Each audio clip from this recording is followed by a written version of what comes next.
story is from the Pachatantra. Well, it's not really from the Pachatantra. It's inspired by a story in the Pachatantra.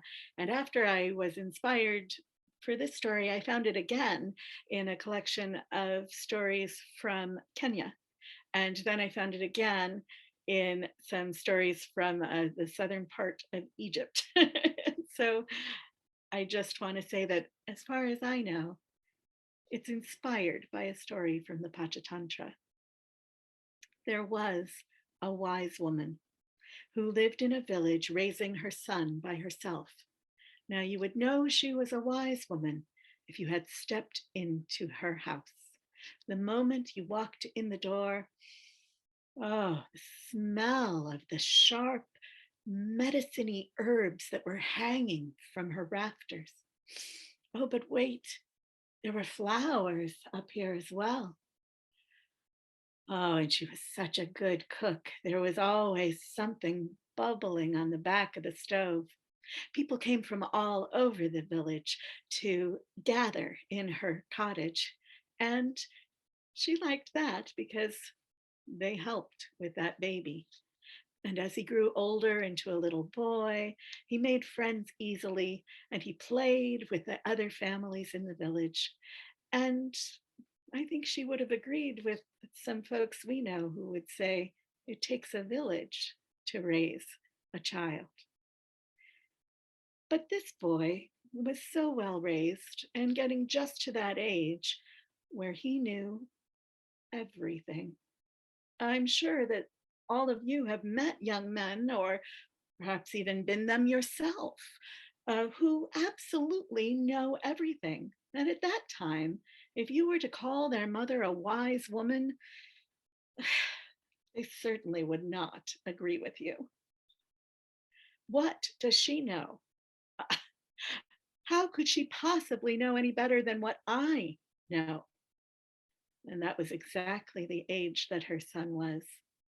Now, it happened that this village was quite a distance from the city. And all the people who lived there knew that you never traveled down the path to the city alone. You always took friends.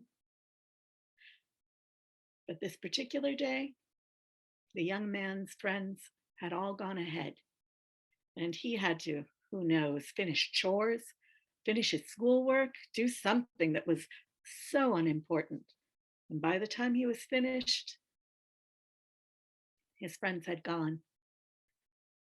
So he said to his mother, I'm just going to head into the city. And she said, you will take a friend. And he said, no, my friends are already there. I am old enough and strong enough and smart enough to go down by myself down that path. And they argued back and forth, his mother pleading with him to take someone along. It was well known that no one should travel that path by themselves.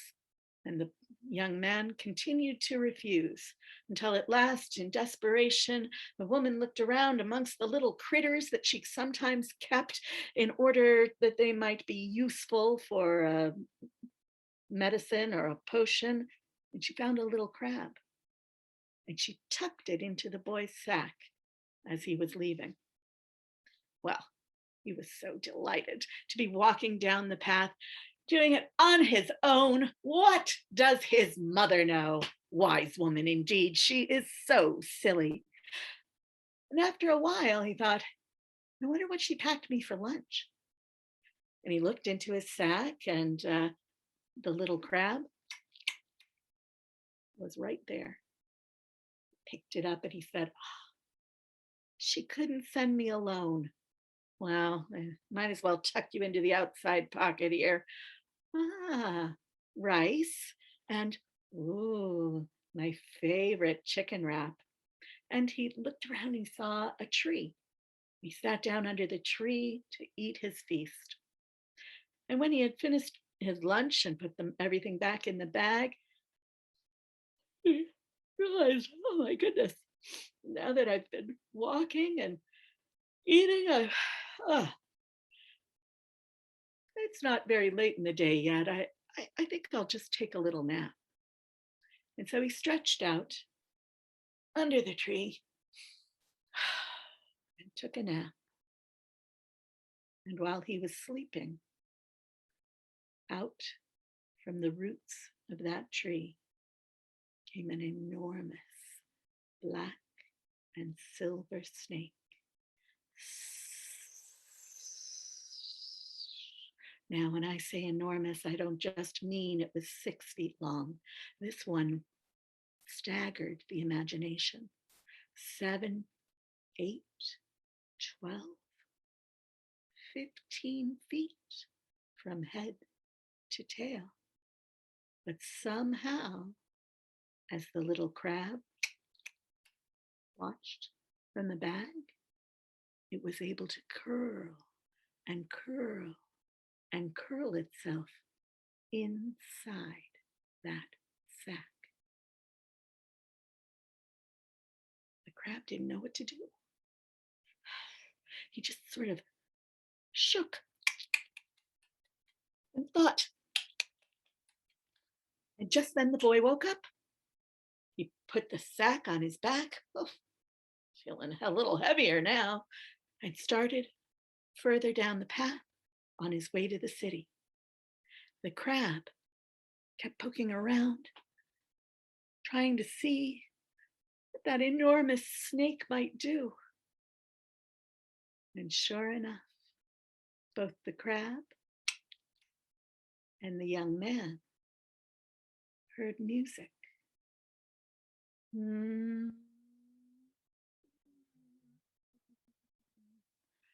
Trust in me, just in me, like a bird in the nest.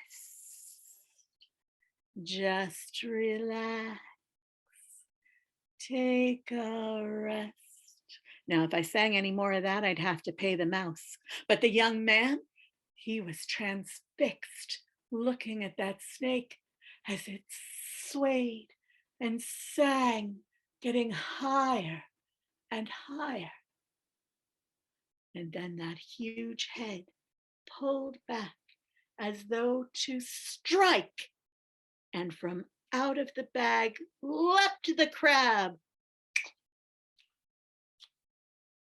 and it chopped that snake to pieces.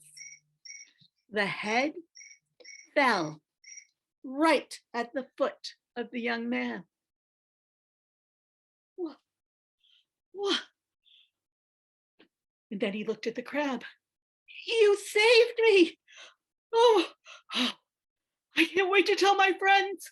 And he stuffed the head back in the sack and very, very carefully put the little crab back in a comfortable position, put the bag back on his back, and ran the rest of the way to the city. And of course, when he got there, he told his friends what had happened, and they were suitably impressed. And he said, and I owe it all to this little crab, or really to my mother.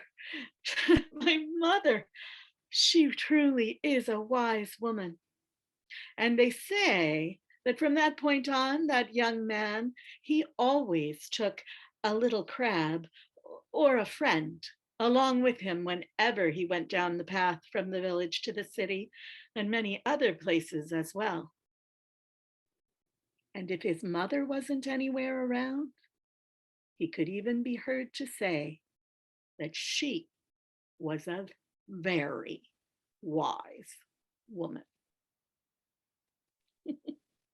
Thank you. That's his wise mother.